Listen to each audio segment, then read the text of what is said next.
I will never forget the violence of the white mob when we left our home. I still see black men being shot, black bodies lying in the street. I still smell smoke and see fire. I still see black businesses being burned. I still hear airplanes flying overhead. I hear the screams. I have lived through the massacre every day. Our country may forget this history, but I cannot. I will not. That absolutely powerful testimony yesterday from 107-year-old Viola Fletcher, one of the only living survivors of the Tulsa Race Massacre. We are just days away here from the 100th anniversary of that horrific day in Oklahoma history. Join me now is Dr. Dwayne Dickens. He is a professor and the Director of Diversity, Equity, and Inclusion at Tulsa Community College. Dr. Dickens, good morning to you. Good morning.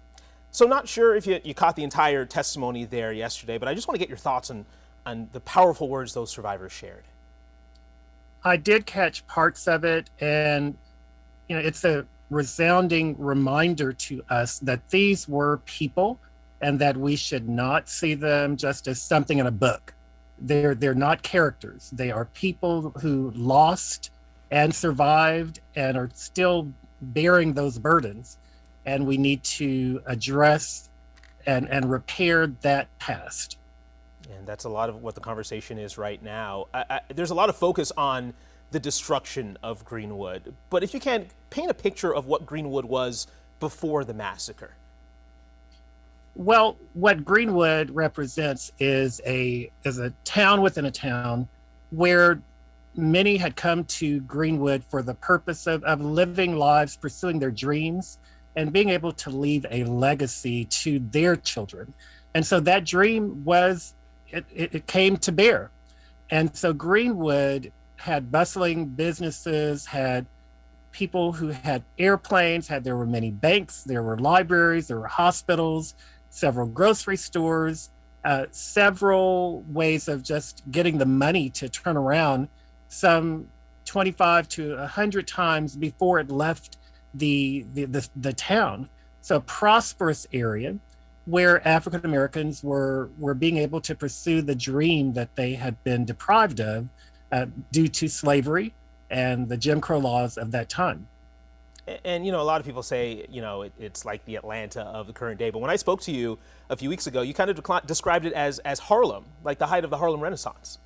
Yes, because actually Greenwood, when you look at the history, at its height, it was actually more successful, more known for its culture, jazz and literature, and the people coming to that area. Greenwood was actually surpassing that of Harlem. That's unbelievable. So 100 years later, how would you describe the state of the Black community in Tulsa now, 100 years after the massacre? The scars there are still evident, correct? Yes. And so, having been born in Tulsa, I do remember a North Tulsa, and Greenwood is not just one street. It's a 40-block area. And so that area has certainly been, we've changed the area. You can talk to postal officers, and they will tell you that a lot of that area has been destroyed, or other things are on it, such as a highway, I-244, is just right in the middle of the business district. And so there's this sense of separation, this sense of needing to try to rebuild, but there's so many barriers to creating that rebuilding in terms of separation, in terms of investment. You need that urban planning that says you want every part of the community to build. But we're not seeing as much of that within this area that we would call North Tulsa, instead of what historically would be mostly the Greenwood area, and certainly larger now when you encompass North Tulsa. But there is always a dream. That's really the element that's important, is that in spite of those barriers, the dream still emerges in individuals. I am from North Tulsa. So when I finished my dissertation, at the end of the dissertation, I have a poem that says, I'm a proud North Tulsan, And that spirit still remains for those when they know their history and they also know their purpose in life. And so that still remains, but there are barriers, just as there were in the rebuilding of Greenwood at that time. Yeah, absolutely. One thing that has been a big topic of conversation here is House Bill 1775. The governor just signed that a few days ago. Critical race theory has been one of those phrases that's been thrown out there a lot. I don't know if a lot of people understand what critical race theory is. Could you kind of talk about what critical race theory is? So what I can do is provide some aspects, some background to critical race theory. That's normally a course, several books to really get a grasp of what critical race theory is. But critical race theory emerges from the field of law. So it's really looking at how the law, the legal system, has often been, we talk about a blind justice. We talk about a colorblind, person blind, and fair equity. And so what critical race theory does is it looks at the documents, it looks at the results, and it says the law is moving too slow in addressing this issue within the country of race. And critical race theory delves right into it and says, let's look at the law. Let's look at the educational system. Let's look at society. Let's look at it philosophically and even look at the evidence. The evidence says that race matters.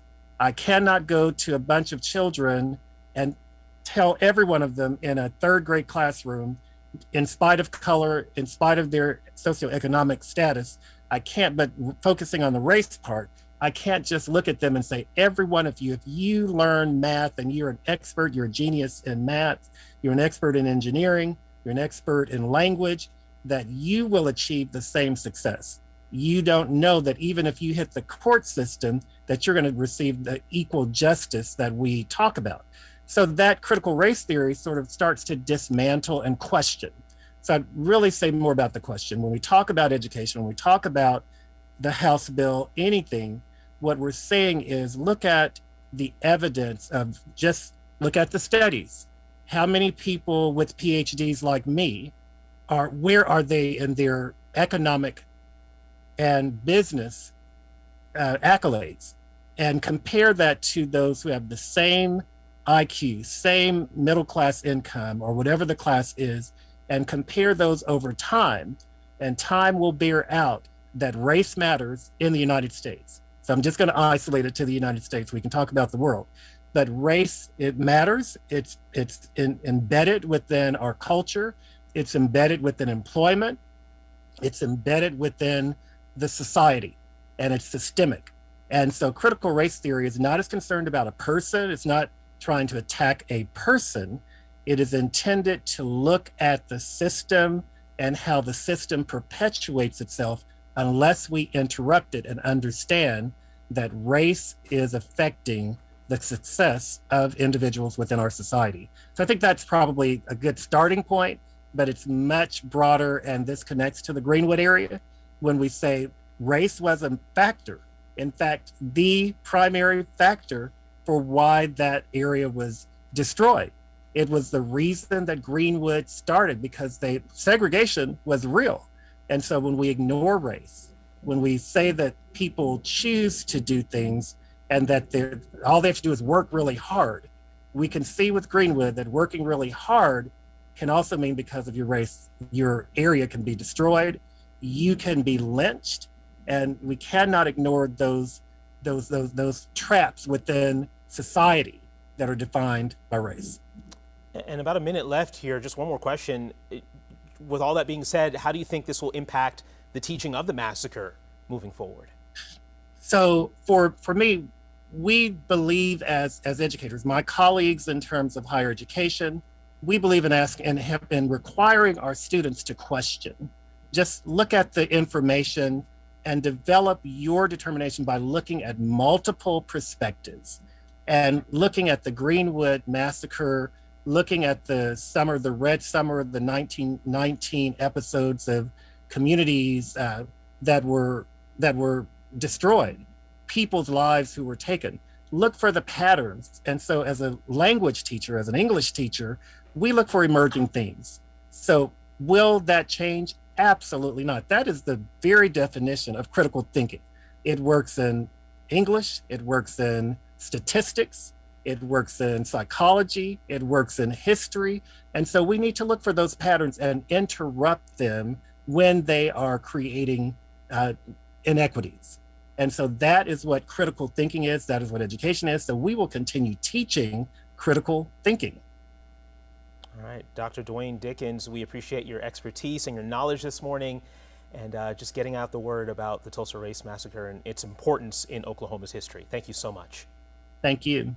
And make sure you tune in this Wednesday. We have a special presentation coming up. Chronicle, The Grit of Greenwood, airs at 9 p.m. only right here on KOCO 5. You're going to hear more from Dr. Dickens, massacre descendants, and some exclusive interviews from survivors that have not been seen in decades. Again, that's this upcoming Wednesday, May 26th, only here on KOCO 5. You're going to certainly want to tune in for that.